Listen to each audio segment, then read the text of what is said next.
ये कहानी ट्री नाम की एक लड़की के ऊपर आधारित है जिसे उसके बर्थडे के दिन एक सीरियल किलर आकर मार डालता है और वो एक टाइम लूप में फंस जाती है जिसमें वो एक ही दिन को बार बार जीने लगती है। अब ये सीरियल किलर कौन है और ट्री इस टाइम लूप में कैसे फंसी, ये हम आज की इस एक्सप्लेनेशन में देखने वाले हैं। आज मैं जिस फिल्म को एक्सप्लेन करने वाला हूँ उस फिल्म का नाम है हैप्पी डेथ डे। मूवी की शुरुआत में हम ट्री नाम की एक लड़की को देखते हैं जो कार्टर नाम के एक लड़के के कमरे में सोकर उठती है। ये दोनों एक ही कॉलेज में पढ़ते हैं लेकिन ट्री कार्टर को नहीं पहचानती। दरअसल कल रात पार्टी में ट्री ने बहुत ज्यादा ड्रिंक कर ली थी, इसलिए नशे में होने की वजह से वो कार्टर के साथ उसके रूम में आ गई। लेकिन कार्टर एक अच्छा लड़का था इसलिए उसने ट्री का फायदा नहीं उठाया। इसी दौरान ट्री के डैड उसको कॉल करते हैं। आज 18 सितंबर है और आज ट्री का बर्थडे भी है। ट्री अपने डैड का कॉल रिसीव नहीं करती क्योंकि वो उनसे नफरत करती है। इसके बाद ट्री वहाँ से निकलकर अपने हॉस्टल रूम में जाने लगती है और इसी दौरान उसे कैंपस में कई लोग अलग अलग तरह की एक्टिविटी करते हुए दिखते हैं। वहीं उसे टिम नाम का एक लड़का मिलता है जिसके साथ वो एक बार डेट पर गई थी, पर ट्री उसको इग्नोर करके वहाँ से चली जाती है।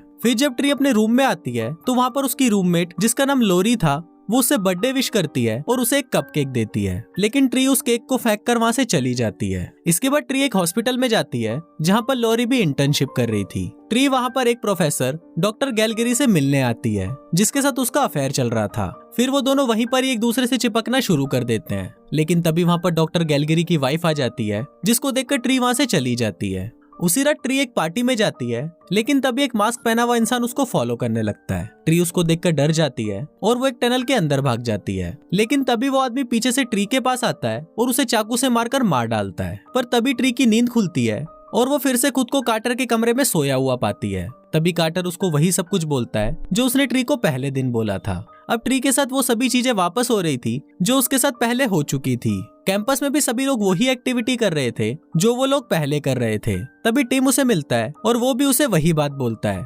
फिर अपने रूम में पहुंचने पर लॉरी भी उसे उस दिन की तरह बर्थडे विश करती है और एक कपकेक देती है। अब ये देखकर ट्री बहुत ज्यादा परेशान हो जाती है, मानो यही दिन वो दोबारा जी रही है और आज की डेट भी 18 सितंबर है। अब रात को पार्टी में जाते वक्त ट्री को पता होता है कि किलर फिर से आएगा, इसलिए वो इस बार पार्टी में जाने के लिए दूसरा रास्ता चुनती है। फिर पार्टी में पहुंचकर वो देखती है कि ये उसी के ही बर्थडे की सरप्राइज पार्टी है। अब वहाँ पर सभी लोग बहुत एंजॉय करते हैं और थोड़ी देर बाद जब ट्री अपने फ्रेंड के साथ उसके रूम में जाती है तभी वहाँ पर वो किलर भी आ जाता है और उसके फ्रेंड को मार देता है। फिर वो किलर ट्री के पास आता है और उस पर भी हमला करके उसे भी मार देता है, लेकिन तभी ट्री फिर से सोकर उठती है और वो खुद को कार्टर के रूम में पाती है। अब ट्री के साथ फिर से वही सब होने लगता है जो उसके साथ पहले हुआ था। ट्री इससे बहुत ज्यादा डर जाती है और वो खुद को अपने कमरे में लॉक कर लेती है, पर वो किलर पहले से ही उस रूम में छुपा होता है और वो इस बार भी उसे मार डालता है। मरते ही वो फिर से कार्टर के रूम में पहुंच जाती है और ये दिन उसके लिए फिर से रीसेट हो जाता है। लेकिन ट्री के अलावा किसी को भी याद नहीं रहता कि पास्ट में उसके साथ क्या हो रहा था। ट्री को इस तरह परेशान देखकर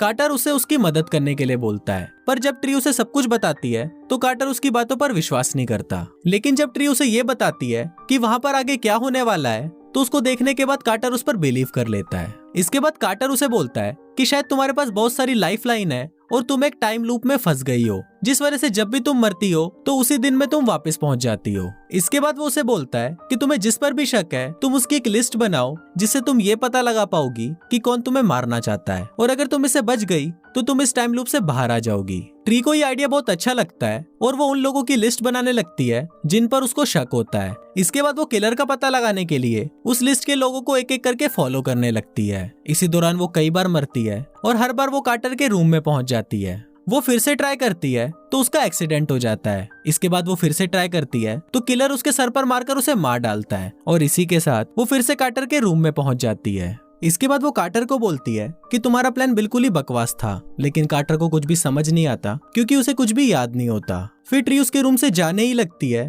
पर तभी वो बेहोश हो जाती है, जिस वजह से कार्टर उसको हॉस्पिटल में एडमिट कर देता है। फिर वहाँ डॉक्टर ग्रेगरी उसे बोलते हैं कि तुम्हारे टेस्ट रिपोर्ट्स बिल्कुल भी सही नहीं है, तुम्हें बहुत सारी इंटरनल इंजरीज है जिस वजह से तुम्हें जिंदा नहीं होना चाहिए, लेकिन तुम्हारी किस्मत बहुत अच्छी है कि तुम जिंदा हो। तभी ये सुनकर ट्री को उस पर शक होने लगता है कि यही किलर है और वो उसको खुद के लिए सोडा लाने को बोलती है। डॉक्टर के जाते ही ट्री वहाँ से भागने की कोशिश करती है और वो ग्रेगरी के कैबिन में उसके कार की चाबी लेने जाती है, लेकिन तभी वहाँ पर उसको वही मास्क मिलता है जो किलर पहनता था। ट्री ये देखकर घबरा जाती है और वहाँ से बाहर भागती है, लेकिन तभी ग्रेगरी उसके सामने आ जाता है, पर तभी वो किलर भी वहाँ पर आ जाता है और तब ट्री को पता चलता है कि किलर ग्रेगरी भी नहीं है बल्कि कोई और है। तभी ग्रेगरी को मारकर किलर ट्री के पीछे आने लगता है, लेकिन ट्री जैसे तैसे करके ग्रेगरी की कार लेकर वहाँ से भाग जाती है। अब ट्री को लगता है कि वो उस किलर से बच गई है और वो किलर उसे मार नहीं पाया, जिस वजह से ट्री बहुत खुश होती है। पर तभी ओवर स्पीड में कार चलाने की वजह से पुलिस उसे पकड़ लेती है। ट्री उस पुलिसमैन से बात कर ही रही होती है, लेकिन तभी वो किलर वहाँ पर आ जाता है और वो उस पुलिसमैन को मारकर ट्री की कार को जला देता है, जिससे ट्री फिर से कार्टर के रूम में आ जाती है। इसके बाद वो कार्टर के साथ लंच पर जाती है।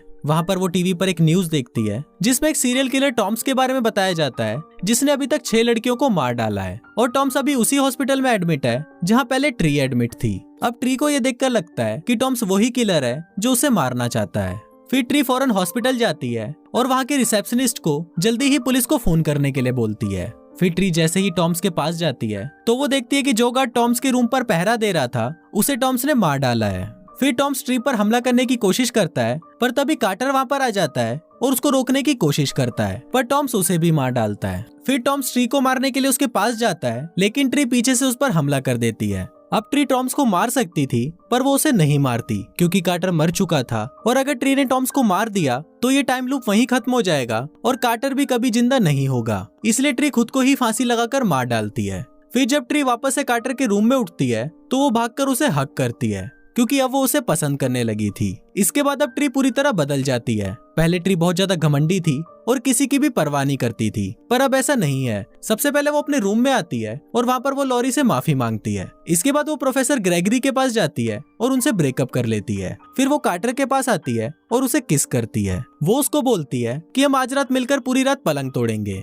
इसके बाद वो अपने डैड के पास जाती है और उनसे माफी मांगती है क्योंकि वो अपने डैड से हमेशा नफरत करती थी, पर उसके डैड उसे माफ कर देते हैं और उन दोनों का रिलेशन वापस नॉर्मल हो जाता है। इसके बाद ट्री हॉस्पिटल जाती है और वहाँ पर वो सिक्योरिटी गार्ड से उसकी बंदूक लेकर उससे टॉम्स को मार डालती है। अब ट्री बहुत ही ज्यादा खुश थी क्योंकि वो किलर को खत्म कर चुकी थी और उसकी लाइफ भी अब बिल्कुल नॉर्मल हो गई थी। इसी खुशी में वो अपने रूम में कार्टर के साथ अपना बर्थडे सेलिब्रेट करती है। फिर जब वो अपने रूम में सो जाती है तो वो अगले दिन फिर से कार्टर के रूम में उठती है, मतलब वो किलर टॉम्स भी नहीं था। फिर वो अपने रूम में जाकर अपना सामान पैक करने लगती है, तभी वहाँ पर लॉरी आती है और उसे बर्थडे विश करके उसे कपकेक देती है, जिस पर ट्री उसे बोलती है कि ये केक मैंने कल रात को ही खा लिया था। तभी उसे रियलाइज होता है कि वो रात को नींद में ही मर गई थी क्योंकि उसके केक में जहर था और उसे और कोई नहीं बल्कि उसकी रूममेट लॉरी ही मारना चाहती थी। ट्री इससे पहले उसके कपकेक को फेंक देती थी, जिस वजह से लॉरी उस मास्क को पहनकर ट्री को मारती थी। और उस दिन हॉस्पिटल में भी वो मास्क लॉरी नहीं रखा था क्योंकि वो उसका सारा इल्जाम टॉम्स पर लगाना चाहती थी। अब जब ट्री को लॉरी का सच पता चल चुका था तो लॉरी उसके सामने खुद ही कन्फेस करती है कि वो ही किलर है और वो उसे इसलिए मारना चाहती थी क्योंकि वो डॉक्टर ग्रेगरी से प्यार करती थी, पर ग्रेगरी ने उसकी जगह ट्री को सेलेक्ट किया था, जिस वजह से वो ट्री से जलने लगी थी। और इसके अलावा ट्री हमेशा ही उसके साथ बुरा बर्ताव करती थी, जिस वजह से लॉरी उसे मारना चाहती थी।